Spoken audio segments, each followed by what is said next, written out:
Ya, Assalamualaikum warahmatullahi wabarakatuh. Jadi untuk minggu ini kita melanjutkan kuliah material teknik atau engineering materials. Untuk minggu ini kita sudah masuk di week 12 ya, mahasiswa semuanya. Tolong diperhatikan. Jadi untuk minggu ke-12 ini, objektif kuliah kita adalah untuk mengetahui beberapa proses plastik atau polymers ya, processing of polymers. Yang minggu kemarin kita sudah mulai belajar tentang properties of polymers and how they are affected by the basic microstructural features, juga application of polymers. And this week we will study about the processing of polymers. Oke, jadi slide berikutnya adalah polymer formation ya, yang sudah kita bahas di pertemuan sebelumnya. Jadi ada dua tipe polymer polymerization atau ini adalah istilahnya pembentukan polimer. Yang pertama adalah addition or chain polymerization, yang kedua condensation or step polymerization ya. Ini minggu yang lalu sudah kita bahas. Nah, nanti coba buka lagi slides yang sudah saya upload di Google Classroom minggu yang lalu ya. Jadi untuk minggu ini kita melanjutkan processing atau pembuatan bahan-bahan dan produk-produk yang terbuat dari polimer ya. Tapi sebelumnya kita bahas dulu ada yang namanya polymer additives ya. Polymer additive ini adalah bahan-bahan tambahan yang akan menguatkan ya, improve mechanical properties, processability and durability of polymers ya. Jadi dia adalah bahan tambahan ini ya. Contoh bahan tambahannya adalah fillers. This one is to add added to improve tensile strength and abrasion resistance, toughness, and decrease cost. Example-nya carbon black, silica gel, wood floor, glass, limestone, talc, ya, dan lain-lain. Nah ini saya kasih contoh saja yang carbon black ini. Carbon black ini adalah suatu bahan yang ditambahkan kepada karet ya, kepada karet yang sudah kita bahas minggu yang lalu. Karet itu adalah elastomer. Elastomer ini bisa sifatnya dia adalah elastis ya, dari namanya elastomer elastis, dan ditambahkan carbon black sehingga akan meningkatkan tensile strength terutama dan abrasion resistant ini. Nah, ini karet dan carbon black ini dan beberapa sulfur dengan proses vulkanisasi dia akan menghasilkan suatu produk yaitu minggu lalu kita sudah bahas yaitu adalah ban ya, atau bahasa Inggrisnya tire. Nah, ini adalah fillers yang pertama. Yang kedua adalah plasticizers ya. This one is added to reduce the glass transition temperature PG below room temperature ya. Jadi plasticizers ini membantu untuk merendahkan glass transition temperature di bawah suhu ruangan. Nah, ini sangat penting sekali untuk pemrosesan polimer ya, sehingga dia tidak perlu energi yang lebih atau dia menurunkan energi untuk proses pembentukan produk polimer ya. Jadi the presence of plasticizers transform brittle polymer to a ductile one ya, to a ductile one. So, jadi dia akan melembutkan ya, istilahnya melembutkan dan mudah untuk dibentuk ya, plasticizers ini. Contohnya commonly added to PVC, otherwise it is brittle ya. Jadi PVC ini adalah polyvinyl chloride yang biasa dipakai untuk pipa ya, yang warnanya kelabu itu. Nah, ini plasticizers ini sering ditambahkan di material PVC ya, supaya dia lebih ductile. Kalau ditambahkan dia akan jadi brittle atau dia keras sekali ya. Jadi ini adalah contoh aditif kedua. Ada beberapa aditif yang penting lagi ya. Contohnya stabilizers. This one is for antioxidants and UV protectants. Lubricant. Lubricant ini added to allow easier processing. Polymer slides through dyes easier ya. Jadi dia semacam oli atau pelicin ya, untuk melicinkan proses polimer, colorants, dyes, and pigments, flame retardant, substance containing fluorine, and boron ya. Jadi ini flame retardant itu adalah polimer atau plastik yang kuat yang biasanya anti api ya. Ini namanya flame retardants. Terus kemudian kita masuk ke slide berikutnya, yaitu processing of plastic. Jadi yang saya juga sempat bahas minggu lalu, ada jenis utama polimer ini adalah termoplastik dan thermosets. Yang kita bahas dulu yang termoplastik. Termoplastik ini can be reversibly cooled and reheated ya, i.e. recycled. Nah, this one is actually plastic which can be recycled ya. Yang termoplastik ini heat until soft, shape as desired, then cool. Example-nya ini adalah polyethylene, polypropylene, polystyrene. Terus kemudian thermoset.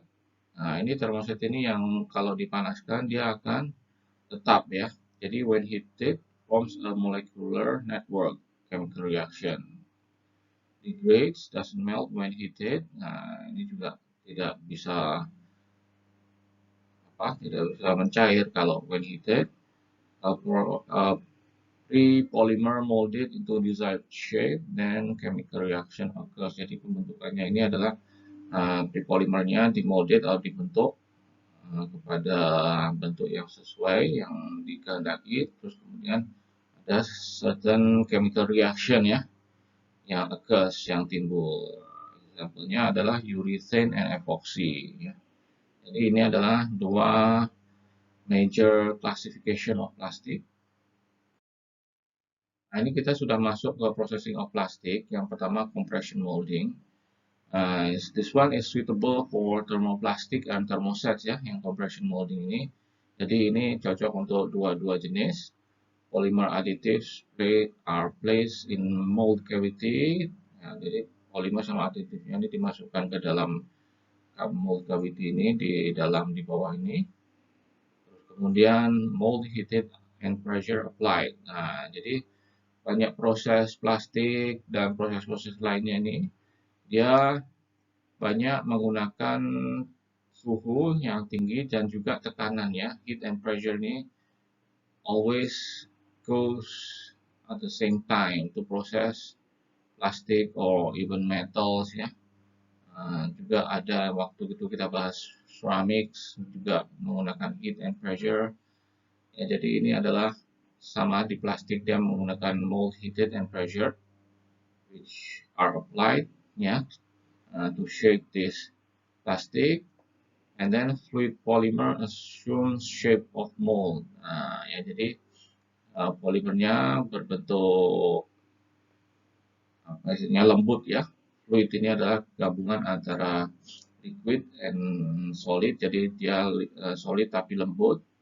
Nah, jadi dia mudah dibentuk ya oleh mold ini. Jadi biasanya moldnya ini akan ke bawah dan membentuk si polimer dan aditif ini ya. Jadi ini adalah konfigurasi equipment yang dipakai untuk compression molding. Terus kemudian processing plastic injection molding ya. Thermoplastic and some thermosets. Jadi ini lebih cocok untuk thermoplastik. When run retracts, plastic pellets drop into the hopper ya, from the hopper into the barrel. Jadi ini adalah feeding mechanism atau inputnya. Di sini plastik akan dimasukkan lewat sini. Ini biasanya dalam bentuk granules or particulates ya, bentuk serbuk tapi agak besar-besar serbuknya. Nah ini run forces plastic into the heating chamber around the spreader, where the plastic melts as it moves forward ya. So ini ada RAM-nya ini. RAM ini tujuannya adalah seperti pemaksa ya. Dia pemaksa dan sekaligus pembentuk supaya memaksakan plastik yang sudah masuk dalam feed hopper ini, dia akan dipaksa menuju ke ini ya, spreader ini. Nah, di sini juga ada heating chamber. Heating chamber ini adalah tempat memanaskan plastiknya. Ya, jadi ini adalah heating chamber. Dia akan membantu memanaskan dan mencairkan plastiknya. Terus kemudian molten plastic is forced under pressure injected into the mold cavity where it assumes the shape of the mold ya. Jadi plastiknya yang sudah agak cair, dia akan dipaksa melalui nozzle ini. Terus kemudian it fills this mold cavity ya, dia akan memenuhi mold cavity ini, ruang-ruang di sini. Terus kemudian dia juga ada force, ada tekanan juga yang akan membentuk plastiknya ya di dalam mold cavity ini. Nah ini proses ini sangat common ya, ini very common process for polymer processing. Nah ini juga it has good production volume ya, high production volume proses ini. Jadi dia salah satu proses yang sangat common atau sangat populer untuk polymer processing ya. Ini adalah namanya injection molding. Kita masuk ke proses berikutnya adalah processing plastic extrusion ya. This one is suitable for thermoplastic. Jadi hampir sama dengan proses injection molding tadi. Di sini plastic pellets drop from hopper onto the turning screw. Ini adalah jadi kita juga masukkan raw materials yang berupa plastic pellets. Plastic pellets ini adalah plastik yang dia bukan serbuk lagi ya, dia sudah seperti partikel ya, partikel plastik ini yang dia masukkan di dalam feed hopper. Nah ini plastic pellet melt as the turning screw pushes them forward by the heaters. Nah ini jadi ada dua gerakan di sini, ada dua aksi di sini. Yang pertama ada turning screw. Turning screw ini adalah untuk memaksa plastiknya juga supaya dia semakin ke depan ini ke arah kanan. Terus kemudian heaters ini juga yang bertugasnya untuk melembutkan plastik ya. Heaters ini dia memanaskan dan melembutkan plastik, dan bahkan ini hampir mencair ya, plastiknya ini di sini hampir mencair. Terus kemudian sebelum keluar dari extrusion ini dia sudah mencair ya, jadi plastiknya ini di sini fluid lah, ya kurang plastik ini seperti fluid yang seperti dalam injection molding tadi. Jadi molten polymer is forced under pressure through the shaping die to form the final product. Extrudate ya, this extrusion atau extrusion ini adalah juga suatu proses yang sering dipakai untuk metal ya. Nah ini juga extrusion ini juga dipakai untuk polymer. Nah ini produk yang dihasilkan adalah tubing and pipes, sheet and film, structural parts. Nah ini adalah produk-produk yang bisa dihasilkan melalui proses extrusion ini. Terus kemudian kita masuk ke proses yang lain, proses plastik ini blown film extrusion. Nah ini blown film extrusion ini biasanya dipakai untuk memproses plastik bag ya, plastik bag, films and sheet, atau plastik yang sering dipakai ibu-ibu atau kita semua ya untuk wadah sayur, makanan, dan lain-lain itu, atau tas plastik ya, istilahnya plastik bag ini, tas plastik. Jadi prosesnya sama dengan extrusion tadi, dia menggunakan mesin yang sama ya. Jadi kalau kalian lihat di gambar sini, dia menggunakan suatu mesin yang sama yang dipakai untuk extrusion tadi. Cuman waktu proses extrusion ya, dia menggunakan mold yang atau cetakan yang jenis vertikal di sini ya. Jadi dengan cetakan furnace vertikal ini kita juga secara bersamaan meniupkan udara di sini ya. Jadi this one like you see in this picture here. This one is air bubble ya, coming out from this lower here down at this from the bottom ini ya. Jadi dari bawah ini dia ada air blower, air bubble ini yang dia akan ditiupkan di sini sehingga dia akan menjadi seperti gelembung plastik ya. Terus kemudian dia ditarik dengan guide rolls dan pinch roll ini ya. Ditarik ke atas sehingga dia akan stretching atau dia akan stretch ya, akan stretching sehingga dia menghasilkan suatu film atau sebenarnya dengan aksi stretching ini, aksi yang ditarik ya, dia akan lebih menguatkan si polimer ini. Nah, jadi dia akan memberi kekuatan atau istilahnya dalam bahasa Inggrisnya rigidity ya, kekuatan atau kekakuan. Nah, sehingga dia akan menghasilkan plastik bags, film, sheet ini ya. Nah, dari proses hasil blown film extrusion ini menghasilkan produk-produk ini. Nah, jadi ini adalah salah satu proses lagi. Terus, jadi untuk proses berikutnya ini adalah polimer yang akan dibuat menjadi fibers ya. Fibers ini adalah benang. Ya, fiber ini adalah benang. Jadi fibers ini karakternya adalah length over diameter equals or larger, more larger ya, very larger than 100. Jadi dia istilahnya ini panjang ya, dia panjang karena rasio antara panjang dan diameternya lebih dari 100. Ya, jadi dia panjang ini maksudnya. Primary use as in textiles ya, untuk benang di tekstil itu contohnya yang nilon yang minggu lalu kita sudah bahas ya, nylon itu nylon uh, contohnya yang dipakai untuk jas hujan ya.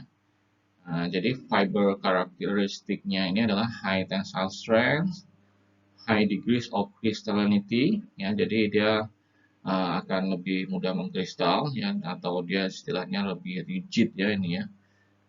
Terus kemudian formed by spinning, extrude polymer through a spinneret. Spinneret ini adalah suatu cetakan atau a die containing many small orifice ya. Jadi spinneret ini adalah di sini ini. Nah, di sini ya di bagian atas ini ada, setelah dia melt, dia akan dipompa atau ditekan, dipaksa menuju ke filler ini.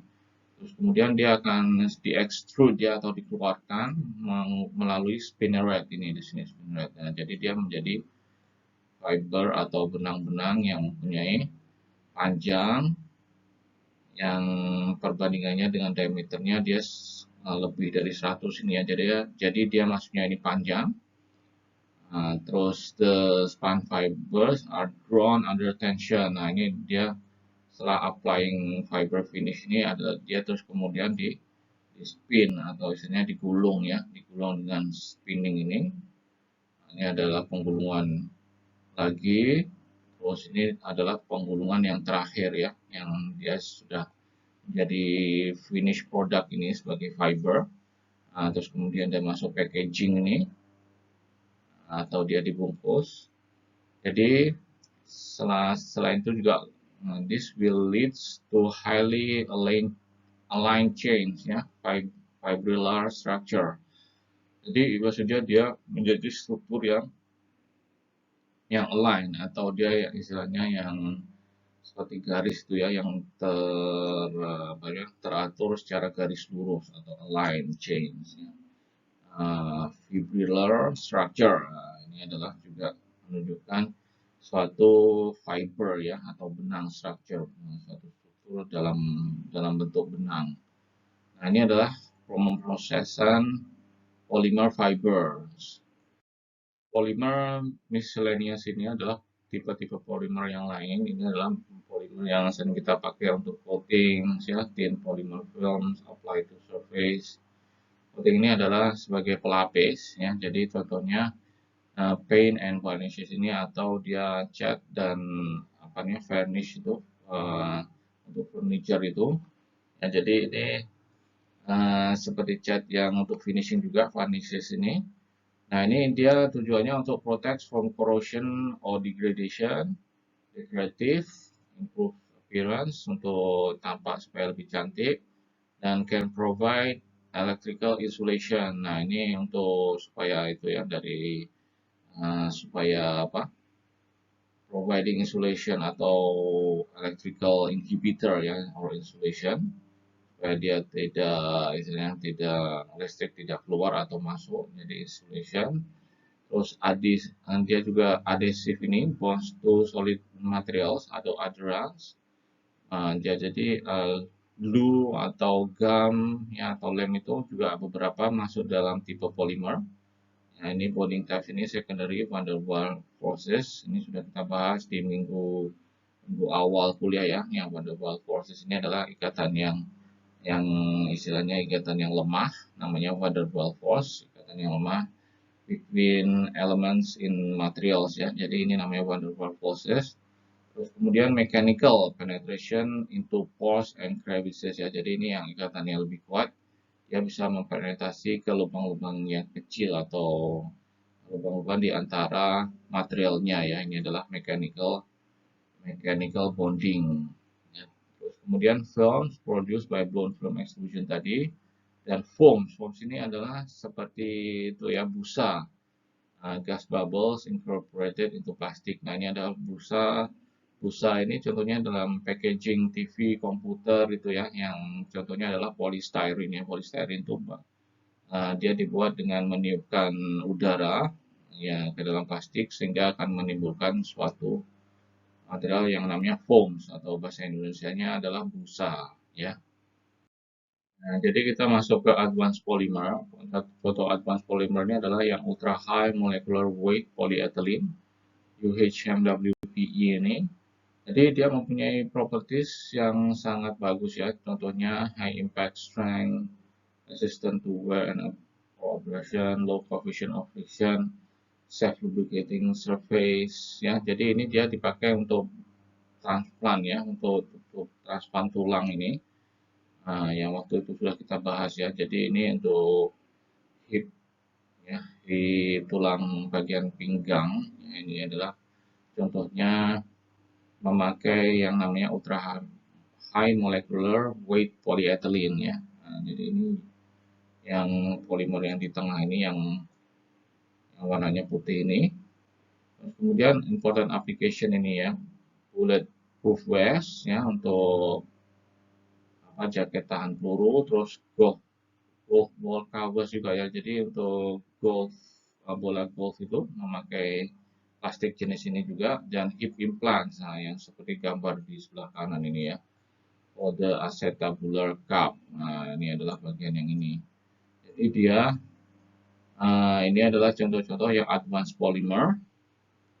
Kemudian juga advanced polymer ini thermoplastic elastomer. Jadi dia kombinasi antara thermoplastik dan elastomer. Ini namanya, contoh bahannya ini adalah styrene butadiene block polymer ini ya, yang mempunyai rumus kimia. Ini ada komponen styrene, terus butadiene, terus ada soft component domain ini. Nah, ini katanya ada yang hard component dan ada yang soft component ya. Jadi dia ikatannya membentuk ini, membentuk suatu ikatan yang panjang ini.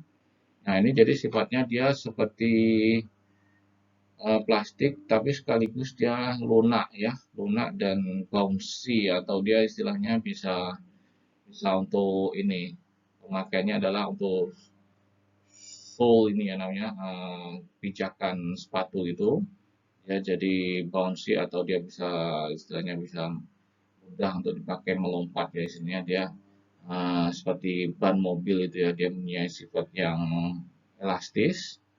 Ini adalah contohnya pemakaiannya di tapak sepatu ya, contohnya, tapi terutama tapak sepatu untuk olahraga ya. Jadi ini pemakaian thermoplastic elastomers ya.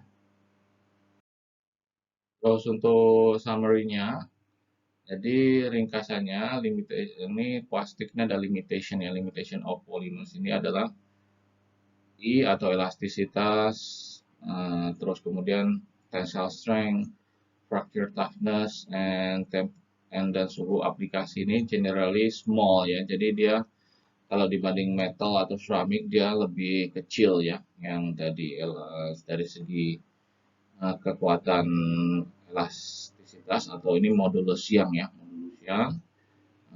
This one, dan juga kekuatan tensile dan fracture toughness. Suhu aplikasi ini generally small if compared to metals or ceramic ya. Terus kemudian deformation is often time and temperature dependent ya. Jadi sebenarnya seperti yang termoplastik itu ya, sangat tergantung pada suhu terutama, dan juga waktu ya. Jadi deformasi ini semakin dia ditarik dan semakin dia dipanaskan akan lebih deformasi atau berubah bentuk ya. Kemudian termoplastik ini contohnya adalah PE. PE ini adalah polyethylene, polystyrene, terus PP ini adalah polypropylene. Ini smaller E, smaller modulus yang terus tensile strength dan suhunya juga agak rendah. Ini suhu pemakaiannya. Tapi larger KC ya, larger fracture toughness. Nah, maksudnya dia kalau ada benturan, dia lebih tahan ini ya. Jadi termoplastik ini sifatnya larger KC. Terus kemudian easier to form and recycle. Nah, ini juga yang saya sudah jelaskan di beberapa slide sebelumnya ya. Sudah dibentuk dan juga mudah untuk didaur ulang. Terus kemudian elastomer atau rubber ini dia large reversible strain ya. Jadi yang karena sifat elastisnya ini dia waktu regangannya besar ya. Jadi meskipun diregangkan dia akan kembali seperti semula. Terus termoset contohnya epoksis polystyrene. Nah, ini larger E atau modulus yang comparing to thermoplastic ya, yang larger E ini, terus kemudian larger tensile strength, larger temperature application, but this one is smaller KC ya, jadi smaller dalam segi fracture toughness ini, jadi dia juga mudah retak ini ya, yang thermoset. Karena thermoset ini sifatnya yang brittle tadi ya, yang agak keras, yang brittle tadi yang keras, dan contohnya epoxy sama polyester ini ya, jadi dia mudah retak ini kalau terkena benturan ya. Jadi untuk polimer juga untuk processingnya tadi ya sudah kita contohnya sudah dibahas tadi, compression, injection molding, terus kemudian extrusion, blown film extrusion, polymer melting, and gas transition temperature. Ini terutama untuk proses-proses termoplastik dan termoset juga ada yang namanya ini ya, karena terutama yang termoplastik ini dia memerlukan pencairan atau polymer melting ini, dan juga ada namanya glass transition temperature ini yang biasanya dari bentuk solid menjadi bentuk yang fluid tadi ya, yang lembut yang bisa diproses, ini namanya glass transition temperature. Nah, terus kemudian polymer application for elastomers ya, yang seperti bahan karet untuk ban dan lain-lain, coating, films, advanced polymeric materials, fiber, adhesive, foams yang sudah kita bahas pada slide sebelum ini ya. Jadi ini beberapa pemakaian atau application of polymers. Nah, ini nanti ada video di YouTube ya tentang polymer processing. Ini saya sudah sediakan linknya. Nanti silahkan untuk dilihat dan dipelajari ya. Ini adalah visual yang bagus supaya lebih menjelaskan tentang processing plastik ya. Ini nanti coba kalian lihat ya, dan juga saya anjurkan sekali untuk melihatnya. Ini adalah video tentang polymer processing. Jadi demikian kuliah minggu kita. Insya Allah kita akan lanjutkan minggu depan, dan terima kasih atas perhatiannya. Wassalamualaikum warahmatullahi wabarakatuh.